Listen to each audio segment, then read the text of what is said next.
నమస్తే ఫ్రెండ్స్, నేను కుటుంబరావుని. Sage Telugu YouTube channel. పిల్లల సోషల్ మీడియాకు తల్లిదండ్రుల అనుమతి కావాల్సిందే. కేంద్రం కొత్త రూల్స్. సోషల్ మీడియా ఇప్పుడు ఎంత విస్తృతంగా వ్యాపిస్తుందో మనకు తెలిసింది. చిన్నపిల్లల దగ్గర నుంచి పండు ముసలి వరకు ఎవరు చూసినా సోషల్ మీడియాలో మునిగిపోతున్నారు. అయితే విచ్చలవిడి సోషల్ మీడియా వాడకంపై ఆంక్షలు విధించేందుకు కేంద్ర ప్రభుత్వం కొత్త రూల్స్ తీసుకురానుంది. చిన్నపిల్లలు సోషల్ మీడియా వాడాలంటే ఇక నుంచి తల్లిదండ్రుల అనుమతి తప్పనిసరిగా కావాలనే నిబంధనను తీసుకువచ్చేందుకు ముసాయిదాను సిద్ధం చేసింది. త్వరలోనే దీనిపై సోషల్ మీడియాను నియంత్రించాలని డిమాండ్లు ఉన్నాయి. ఇక చిన్నపిల్లలు ఉపయోగించే సోషల్ మీడియాపై కఠిన నిబంధనలు తీసుకురావాలని ఇప్పటికే చాలా సార్లు విజ్ఞప్తులు వెలువెత్తాయి. ఈ నేపథ్యంలోనే digital personal data protection act 2023 ముసాయిదాను కేంద్రంలోని నరేంద్ర మోదీ ప్రభుత్వం శుక్రవారం ప్రచురించింది. ఇందులో కీలక నిబంధనలు తీసుకురానుంది. పిల్లలకు సోషల్ మీడియా అకౌంట్స్ ఓపెన్ చేయడానికి తల్లిదండ్రుల అనుమతి తప్పనిసరి చేయనుంది.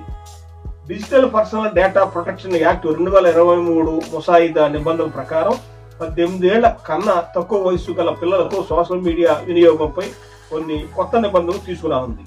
Digital personal data protection act 2023 ముసాయిదాపై ఫిబ్రవరి 18వ తేదీ వరకు అభ్యంతరాలను స్వీకరించనున్నట్లు తెలిపింది.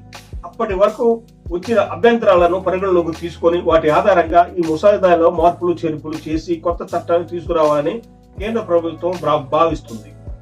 ఈ నేపథ్యంలోనే ministry of electronics and information technology notification విడుదల చేసింది. మై గోడ్ ఇన్ వెబ్సైట్ ద్వారా ఈ digital personal data protection act 2023 ముసాయిదా నిబంధనలపై ప్రజల నుంచి అభ్యంతరాలు సూచనలను సమర్పించాలని తెలిపింది. ఈ కొత్త సోషల్ మీడియా రూల్స్ పిల్లల వ్యక్తిగత డేటాను కాపాడేందుకు ప్రయత్నిస్తాయని కేంద్ర ప్రభుత్వ వర్గాలు వెల్లడించాయి. డేటా సంస్థలు సోషల్ మీడియా ప్లాట్ఫారంలో పిల్లల వ్యక్తిగత వివరాలను తీసుకోవడానికి ముందు తల్లిదండ్రుల అనుమతి తప్పనిసరి అని పేర్కొంది.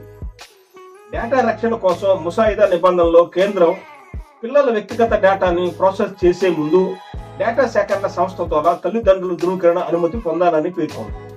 తల్లిదండ్రులు ఆమోదించిన తర్వాతే వారి పిల్లల వ్యక్తిగత డేటాను సేకరించి వారికి సోషల్ మీడియా అకౌంట్స్ ఓపెన్ చేయాలని ఆ నిబంధనలో పేర్కొన్నారు. పిల్లల డేటాపై దృష్టి సారించడంతో పాటు ముసాయిదా నియామకాలు మెరుగైన వినియోగదారుల హక్కులను ప్రతిపాదించాయని కేంద్ర ప్రభుత్వం తెలిపింది.